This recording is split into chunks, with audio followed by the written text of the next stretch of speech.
¿Cómo se cría a alguien que va a cambiar las reglas del juego? ¿Se nota desde chico cuando hay talento o el camino se va haciendo al andar? Nosotras somos Emilia Frigerio y Violeta Santamarina.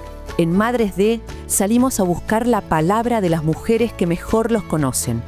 Las mamás de algunos de los argentinos más destacados del deporte, la cultura, los negocios y la vida pública. Charlamos con ellas donde viven, donde crían, donde recuerdan. En sus casas, sus cocinas, sus bares de siempre. No hay estudio ni escenografía, solo una charla real, íntima, llena de ternura, humor y sabiduría. En el episodio de hoy nos sentamos a hablar con Adelaida, mamá de Gabriel Vicentico Fernández, voz de los fabulosos Cadillacs y también solista. Adelaida nos cuenta cómo fue criar a sus hijos en un hogar lleno de música y de arte, y cómo percibió el talento innato de su hijo desde niño, y la voz única que lo haría famoso. Estamos con Adelaida, el origen de, para muchos, Vicentico, para algunos, Gabriel. ¿Cómo estás, Adelaida? Primero, gracias por recibirnos. Gracias a ustedes, estoy muy bien, por suerte. Muy contenta de conversar sobre estas cosas de la vida. ¿Te acordás por qué Gabriel? ¿Por qué el nombre, Gabriel? Gabriel, porque Gabriel es el arcángel de las buenas noticias. Sí. Y el nombre viene de ahí. Los nombres de mis dos hijos, de mi hijo y de mi hija, tienen sentidos que son para mí como el momento de la vida donde a vos te llega un hijo y es lo mejor que te puede pasar y deseas que sea lo mejor para siempre. Entonces mi hijo se llama Gabriel porque es el ángel de las buenas noticias. Que le anuncia a María que le anuncia a María que, claro, y trae las buenas noticias al mundo. Y mi hija se llama Ariadna, porque Ariadna es la que le da el hilo de oro a Teseo para que después de matar al monstruo, él encuentre la salida. Entonces es como el hilo que te lleva también a la vida. Esos son los nombres de mis dos hijos. Qué lindo. ¿En qué barrio se criaron, Ariadna? En Boedo. En Boedo. En Boedo. Nosotros vivíamos, siempre fue esa zona, porque yo soy de la zona de Caballito. Sí. Y fui al Normal 4, digamos, sí. Toda la zona de Caballito, toda mi infancia, mi adolescencia y hasta que me casé por primera vez, yo viví por esa zona. Después que me separé de mi primer marido, viví en Caballito también para estar cerca de mi mamá, porque yo trabajaba muchísimo y cuando los nenes eran chiquitos, la que me ayudó a criarlos, sí. Fue mi mamá, que era una abuela joven, porque yo lo estuve siendo muy jovencita, tenía 22 años cuando nació Gabriel, y mi mamá era una abuela joven y adoraba esos nietos, fueron los primeros nietos de la familia, y entonces al vivir a 2-3 cuadras era como fácil llevarlos a la mañana cuando yo me iba a trabajar, ir y venir. Cuando formé mi pareja con Ariel, alquilamos una casa en un poco más lejos, ya no tan Caballito, sino más bien Boedo. Y la infancia de ellos fue Boedo. De ahí debe ser que son de San Lorenzo. Bueno, que nosotras éramos de San Lorenzo, mi hermana y yo también. Que no eras de Caballito, pero eras de San igual éramos de San Lorenzo. ¿Y recordás por qué elegiste el colegio al que lo mandaste? ¿Vos ya estabas relacionada desde los 22 años con el arte? Sí, digamos. Yo me subí a un escenario por primera vez a los 10 años. Pero cuando yo me subí al escenario, digo que ahí se inicia mi interés por el teatro, por el escenario, por la interpretación. Yo ya estudiaba música desde muy chiquita. Mi casa tenía mucho que ver con la música. Yo a los 6 años empecé a estudiar el piano, porque en mi casa mi tío era violinista, estaba siempre muy, muy conectado con lo musical. Ustedes tienen que pensar que yo tenía 3 años y me llevaban a ver ópera al Colón. O sea, se hablaba de los escenarios del Colón, de las orquestas. Mi tío era director de orquesta, Juan Francisco Jacobe se llamaba. Estábamos muy ligados a la música y al teatro. Entonces, después estudiamos con mi hermana danzas clásicas. Sí, todo, sí. Y yo ya trabajé en teatro dirigida por mi tío. Después, en un momento, mi tío tuvo un programa de televisión y yo también ahí trabajé. Ahí yo tenía 14, 15 años. Y entonces fueron como, más allá del magisterio que hice, yo estudiaba música en el Conservatorio Manuel de Falla, hice las 2 carreras juntas, me recibí de las 2 carreras en el mismo año y venía haciendo teatro. Los títeres vinieron cuando lo conocí a Bufano, Sí. pero de alguna manera yo ya tenía vínculo con eso. Entonces, ¿qué pasa? Cuando los nenes eran chiquitos, más allá de la escuela, que ellos iban a una escuela, hicieron siempre escuela pública, tanto la primaria como la secundaria, ambos, y después ambos entraron a la universidad, que ambos, como después sus vidas se diversificaron hacia la música y hacia el teatro. La universidad quedó frenada ahí. Totalmente. Pero tenían una vida ligada a lo artístico desde que nacieron. En la casa se hablaba de música, se hablaba de teatro. Y se participaba de todo, porque yo incluso cuando empezamos, que teníamos, antes de entrar al Teatro San Martín, que teníamos una compañía de teatro de títeres con Bufano, nos lo llevábamos con nosotros. Sí, obvio. Porque eran chiquitos. Sí. Y yo le decía a mi mamá, estos chicos cuando sean grandes se van a poner un circo. Porque además la vida del titiritero es una vida de llevar siempre objetos. Uno va siempre con cosas. Siempre cargados. Siempre cargados. Entonces era como una especie de mudanza de un lugar al otro permanente. ¿Y en qué momento, perdón que te interrumpa, en qué momento ves el germen musical de Gabriel? El germen musical de Gabriel lo veo cuando ellos tienen 6 años. Yo era profesora en el Conservatorio Manuel de Falla. Le pregunté a uno de mis estudiantes, que era guitarrista, si no le daría clase de guitarra a los chicos. Les compramos las guitarras y ahí ellos empezaron a su vida paralela musical a la escolar. Sí, primer grado, básicamente, a la misma. Eran chiquititos.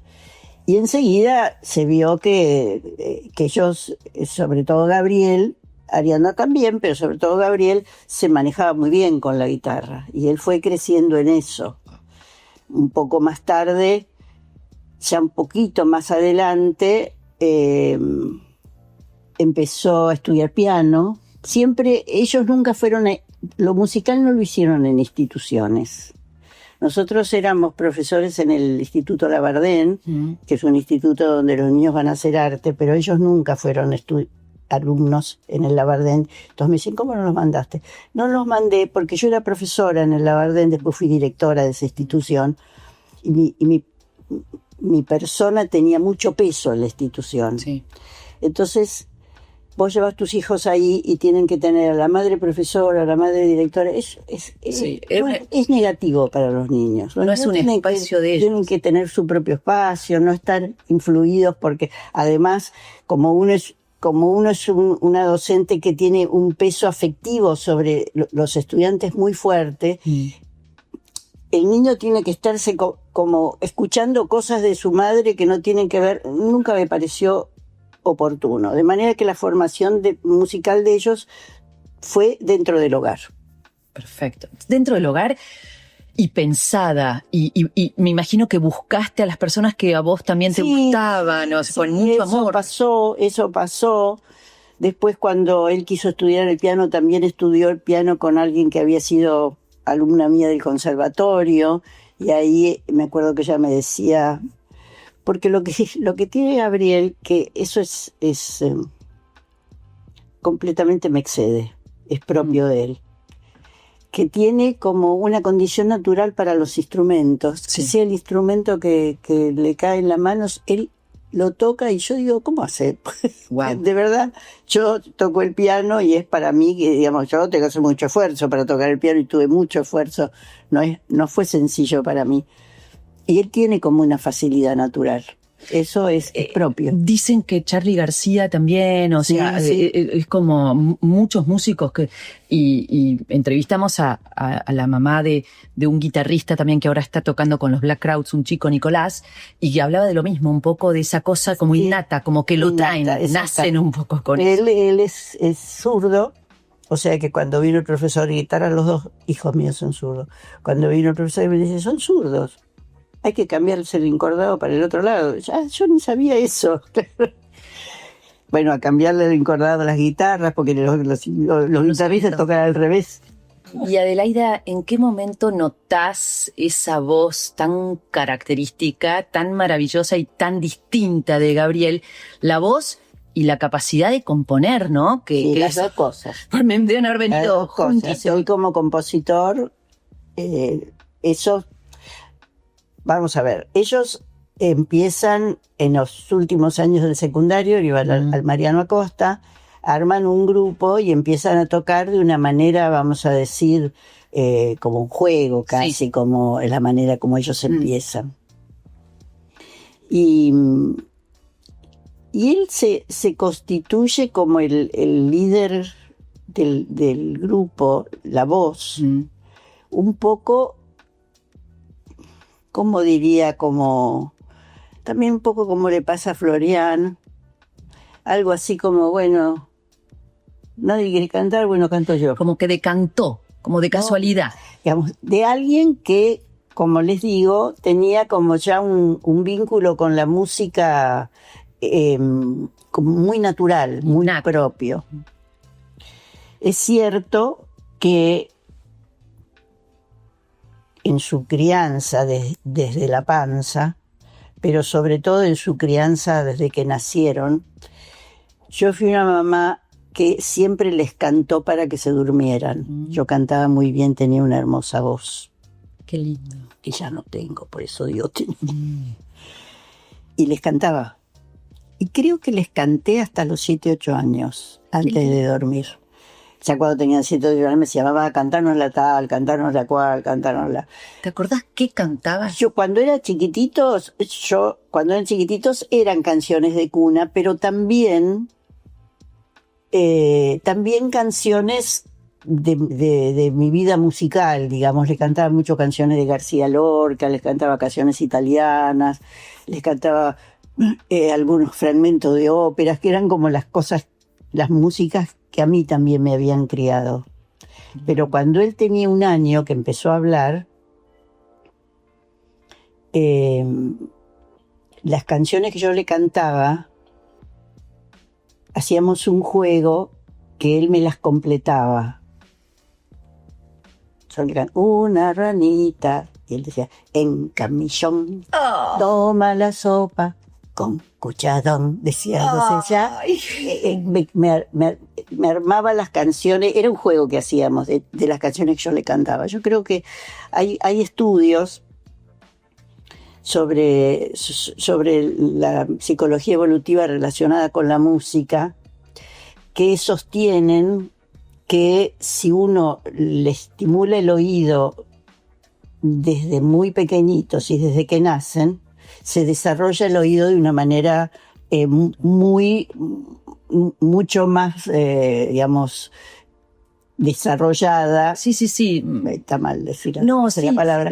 Que si uno nunca ha escuchado música de... Como que se le da una estimulación. Hay un estudio que dice que la música se planta como si fueran semillas en el cerebro cuando se es pequeñito. Y yo creo que Ariana también es muy entonada, cantaba de chica y muy entonada ahora. Creo que eso tuvo mucho que ver. Pero bueno, más allá de eso, él empieza a cantar en el grupo Los Cadillac, un poco porque alguien tenía que cantar. No es que él decía, yo me formé como cantante, no, sino que surgió. Y ellos empezaron de una manera un poco como un juego amateur, hasta que los descubre un productor. ¿En algún momento imaginaste en la vida de Gabriel que se podía dedicar a otra cosa? ¿En algún momento dijiste, tal vez este chico es músico, es médico? Claro, perdón? no, lo que nosotros pensábamos y él mismo, porque Gabriel tiene otro talento que es el que dibujaba muy bien, dibujaba muy bien. Él en el Mariano Acosta, el profesor que tenía de dibujo tengo medallas que se ganaba cuando hacían las competencias de artes plásticas. Entonces todo el mundo decía, este chico va a ser arquitecto. Mira. Cuando ellos terminaron el secundario, hicieron un año que todavía no entraron a la universidad, como una especie de año sabático, que ese año se dedicaron, Ariadna iba a danza, Gabriel hacía algunas entrenamientos deportivos, pero sobre todo hicieron un taller de artes plásticas. Y cuando él empezó a dedicarse a la música, la profesora de artes plásticas estaba enojadísima. Sentía que lo perdía y que era un talento porque maravilloso. Decía, no, todas las compañeras de él, que eran profesoras del Labardén, que iban también a ese taller, me decían, no sabes lo que es tu hijo. Dibuja, no, pero nosotros estamos 2 horas y en los 2 minutos le dieron una consigna y ya lo hizo. Cuando dijo que empezaba la música, Ana Perrota se llamaba la profesora, se enojó porque decía que tenía que dedicarse a las artes plásticas. Un genio. Entonces hizo el CBC y entró a arquitectura. Sí. Que se levantaba a las 6 de la mañana porque lo iba a la mañana. Y después, cuando ya empezó a tocar, y ya tocaban a la noche hasta cualquier hora y demás, bueno, eso fue aflojando. Pero era como la carrera que él pensaba que iba a hacer. Y siempre fue un chico muy trabajador, o sea, muy estudioso, muy responsable. Muy estudioso, el secundario fue un calvario. Para lo que no le interesaba, no, básicamente. Era rebelde. En la casa, en el vínculo familiar, Gabriel fue un chico muy bueno, pero muy bueno, los dos. Yo digo, yo tuve una suerte con los hijos adolescentes, eran 2 santos. No es suerte. Eran chicos que decíamos, bueno, en esa época se decía, vuelven a las 12 de la noche, suponete. Si ellos querían quedarse un rato más, venían a las 12 de la noche a pedir permiso. Porque en esa época no había celular, no había... Era como... Estaban... O sea, yo jamás tuve esa cosa de no llegan en horario, no vienen, no me avisan. Nunca pasó.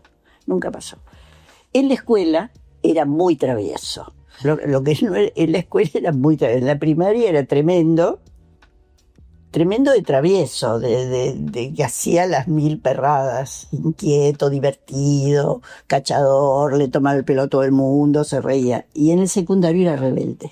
Era de esa época de como la cosa dogmática de la escuela secundaria, él era rebelde. Cuando tuvo que ir a hacer la revisación para el servicio militar, nosotros estuvimos hablando 3 días seguidos de que si te dicen formate, te formás, si te dicen hace esto, hazlo, por favor te lo pedimos, porque sabíamos que iba a decir, ¿por qué tengo que hacer esto? ¿Y por qué no sé qué iba a hacer eso?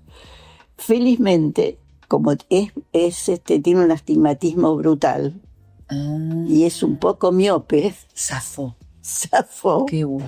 y volvió que caminaba sobre las nubes. Ay, sí, porque debe haber sido todo un tema. No, porque además era una época horrible. Sí, muy complicado. Porque él se fue a hacer la revisación para el servicio militar inmediatamente después de la guerra de Malvinas. Y yo estaba desesperada, lloraba por la calle. Era espantoso. Es que sí. Estoy imaginando, terminando la secundaria, empiezan a tocar de noche, lo que mencionaste de una persona que los empieza a ayudar, pero ¿cómo fuiste viviendo el crecimiento exponencial que tuvieron los Cadillacs? O sea, no solo a nivel nacional, sino a nivel internacional. Los Cadillacs en México, o sea, en todo Sudamérica, es una de las primeras bandas que realmente explota en toda América. Sí. ¿Cómo lo viviste? Bueno, en realidad es... desde la casa, desde nosotros, es medio divertido que lo que a mí me pasó, siempre lo digo, porque como lo describo, como en casa, que era un chico muy bueno, más o menos, digamos, como un poco tímido, que uno lo veía como así, y bueno, tocaban, ensayaban. Y lo primero que hacen cuando este productor los empieza a producir, que les cambia el nombre, porque ellos se llamaban los Cadillac 66, y él dice, no, son los fabulosos Cadillac, que después una vez que hablamos me dijo que los había visto tocar y dijo, estos chicos tienen algo, y los quiso producir. El primer concierto que dieron en el Teatro Astral, el primer recital que íbamos a verlos, cuando yo llego, veo una fila de jovencitos en la puerta del Astral que seguía, daba la vuelta a la gira, y yo, ¿esto qué es? Y estaban todos con unos sombreritos, porque ellos en esa época era el Sky, que usaban esos sombreritos. Yo no tenía idea de que iba a haber eso. Fue como una sorpresa total. Yo no les puedo explicar la sorpresa. Nosotros entrábamos, nos sientan en un lugar, nos habían dado las entradas así medio como en un pullman, después se veía todas las salas llenas de pibes. Sí, ¿qué es esto? Y el telón cerrado. Y se abre el telón y veo a un pibe que es mi hijo cantando. Yo digo, ¿en qué momento? No sé quién es. Ay, qué impresionante. No me lo puedo. O sea, fue como que yo descubrí a mi hijo, artista, digamos, estrella del rock. Sí, ahí en su primer recital, con una camisita blanca y con el micrófono. Yo decía, este chico me lo cambiaron. Nunca dio una muestra de eso en la casa, jamás. No. Digamos, ellos, su primer disco se llama Bares y Fondas, porque lo que ellos venían haciendo eran así recitales en bares y en fondas o como sea, con temas que había compuesto él, que yo no sabía. Por eso. Qué maravilloso también es la posibilidad de ver tan claro la manera de pensar de un hijo, ¿no? Claro. Porque uno Sí. no tiene esa suerte. Yo no tengo ni idea lo que piensa y hay chicos que les cuesta expresar y por ahí no sabes nunca lo que piensa. Exactamente. Lo que pasa es que a través del... también, digamos, porque los temas que él compone, el tipo de música que él compone, muestran su lado como hasta un poco melancólico, ¿no? Sí. Que tiene como esa cosa tan sentimental, que desde luego no es algo que él exprese en su vida cotidiana, donde es más bien, vamos a decir, es expresivo, es divertido y todo, pero respecto de los sentimientos más profundos es reservado. Y Adelaida, vos, obviamente en el mundo del arte, de la actuación, de los títeres y del arte en general, eras una mujer reconocida, una autoridad en la materia, porque con docencia. ¿Cómo fue el día que te diste cuenta que, bueno, además de ser Adelaida, para muchos habías pasado a ser... ¿Vos sos la mamá de Vicentico? Sí, tal cual. Sí, eso es muy divertido. ¿Cuándo te diste cuenta? Eso me pasa, digamos, casi me pasa hoy, pero ahora ya menos, porque bueno, todo el mundo sabe, pero cuando ellos empezaron a ser tremendamente famosos, en algunas instituciones o mismo en los edificios donde yo vivía, que de repente es la mamá de Vicentico, porque al principio me mudé y bueno, toda una persona más que se mudaba. Después no sé cómo, creo que el portero, porque claro, lo habrá visto venir a visitar. Claro. Entonces todos los vecinos ya eran diferentes. Era como diferente. La mirada diferente. Es verdad que en algunos lugares llego y alguien sabe y otros no saben. Dicen, la señora, la mamá me dice, ¡ay, la mamá me dice! ¿Y crees que el germen, a ver, porque también otra cosa que llamó la atención, al menos a mí, de la banda, de los Cadillacs, fue ese perfil familiero? Todos tuvieron hijos muy jóvenes, entonces eran una banda de rock con un estilo de vida también muy más diurno, por así llamarlo. ¿El germen estuvo también acá, esa cosa tan familiar, esa cosa de... se enamoró muy joven, tuvo un hijo muy joven? Sí, eso no como sabría, tranquilos, ¿no? Sí, eso no sabría cómo responder. Yo creo que que él tuvo al comienzo de la banda, digamos, tuvo como un momento de cómo se vive la fama, Sí, que de tuvo mareo, un entre momento comillas, digamos. claro, pero que fue muy breve. Por suerte. Y digamos que se conocen con Valeria, que se conocen filmando una película, y él estaba en pareja en ese momento. Él en realidad se casó muy jovencito con una novia que tenía, que su pareja ahí se casó por iglesia, todo, hicimos toda la fiesta, todo lo Como se usaba en esa como época. se usaba correspondiente, y esa pareja yo creo que duró 1 año y un poquito. No es que se separó por Valeria, sino que se separó porque no funcionaba. Tuvo otra pareja, una chica muy amorosa en el medio, y después se conoce con Valeria. Y ese momento creo que fue como el momento de verdad, como decir, uno encuentra verdaderamente con la persona con la que quiere compartir la vida y tener hijos. ¿Qué crees que vio Gabriel en vos y lo aplicó acá, en la casa, y lo ves aplicado en su vida actual, en su profesión, a la hora de educar a sus hijos? ¿Qué repitió? Yo creo que no sabría contestar eso. Porque ¿qué pasa? Con el paso de los años y la mirada que uno hace, así como si hiciera una toma de cámara larga hacia el pasado,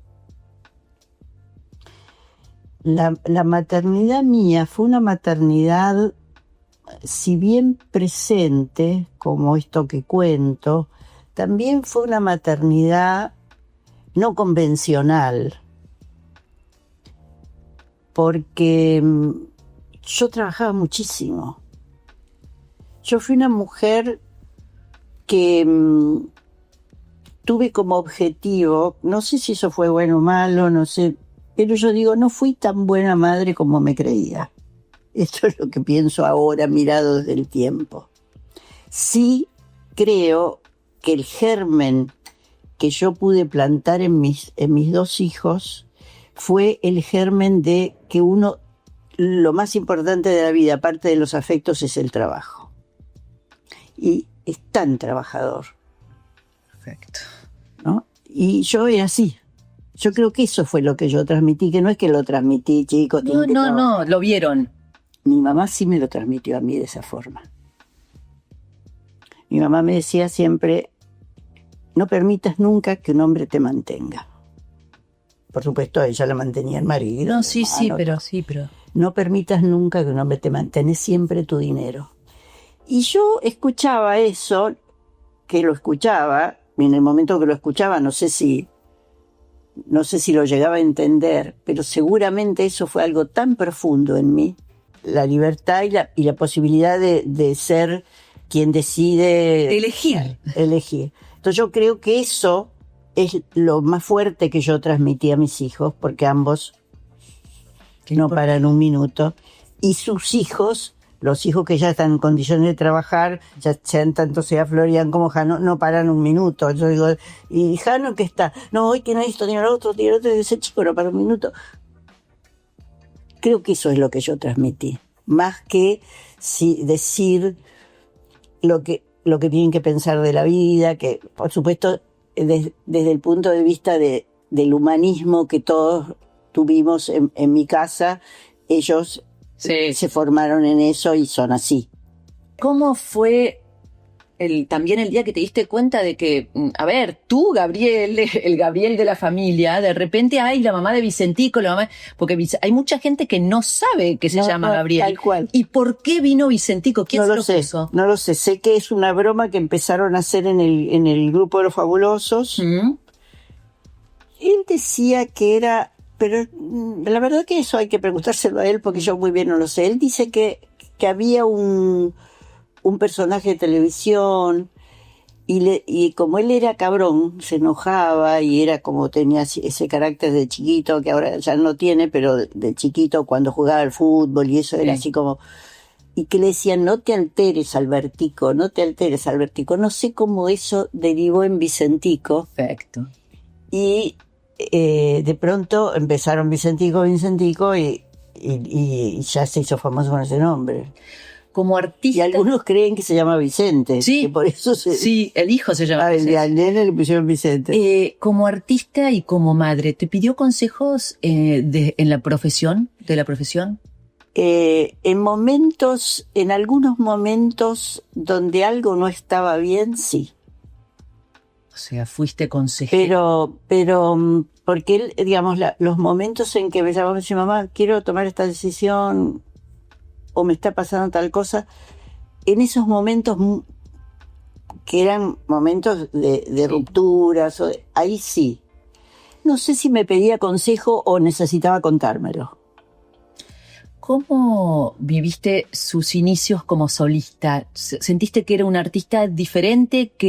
O sea, ¿notás un cambio en él, cuando esa persona que vos conocés? El momento de que se me empieza a grabar como solista, Sí. en ese momento que se detiene el funcionamiento de Los Fabulosos, se separa. Bueno, que tuvo la necesidad de hablar. Y ahí sí fue que lo hablamos y empezó, digamos, su carrera como solista. A mí me parece que fue de un enorme crecimiento el momento en el que quiere separarse, porque además sobre él pesaba mucho Sí. Había que tener en cuenta que el autor de los temas, el que cantaba, el que gestionaba, Sí. Digamos, era como un peso sobre su vida a llevar a todos esos músicos. Y también la decisión de abrirse en algún punto, hacerse cargo de todo eso, que debe ser muy difícil. No, fue un momento re difícil, pero a la vez, para que él pudiera, aunque no sé si se lo proponía de saberlo o algo que es inconsciente y que termina, poder desarrollarse como compositor y como autor de letras, la manera como se desarrolló, ese momento de constituir solista fue fundamental. Y claro. Fue fundamental. Y además fue difícil pero lindo, porque él es como si hubiera empezado la carrera desde cero otra vez. Empezó como en la trastienda, en un lugar pequeño, después cada vez más, a tener su propio, digamos, ser el director de su propia banda, poder elegir los músicos con los que quería, dejar tomar el otro, digamos, todo eso que le dio como una libertad como músico enorme. Y además él ahí fue como cada vez conquistando más su estilo de interpretación. Porque Gabriel es un cantante, que yo siempre le digo eso, es muy distinto, porque cantar, como canta Gabriel, él además es un intérprete de la que sea, porque hace cover y los covers, lo que él hace como de otros autores, cuando Gabriel los canta, los mejora infinitamente. Sí. Y parecen propios. ¿Qué quiero decir con esto? Cantar, uno puede cantar, que yo a veces digo, eso no es cantar, eso es gritar, yo cuando escucho, porque lucir la voz y hacer como... o cantar bien, entonar bien, pero simplemente cantar no es interpretar verdaderamente. Yo digo, Gabriel, la diferencia que hay entre vos y otros cantantes es que vos sabés lo que decís cuando cantás. Sabe lo que dice. ¿Sí? Canta para decir eso que dice la canción. Eso lo hace diferente. Es como que le pone el alma a cada palabra y lo personaliza tal vez. Claro, sabe lo que está cantando, interpreta algo. Bueno, es que cuando uno escucha las letras de él solista, en todo momento sos consciente que son vivencias propias. La canción que canta con su mujer y que es tan linda, refleja tanto, es como que no hay engaño, es eso. Adelaida, ¿en qué momento o cuándo fue, recordás algún punto de inflexión de decir en qué se transformó Vicentico? ¿A dónde llegó Gabriel? Es que para mí fue tan porque lo que hay que tener en cuenta es que uno también estar en el mundo de lo teatral, de las obras, uno está muy acostumbrado a eso que el público te aplaude, que salís, que esto, o que no, que le gusta, que te hace mala crítica, buena. Entonces, como fue gradual, para mí fue natural.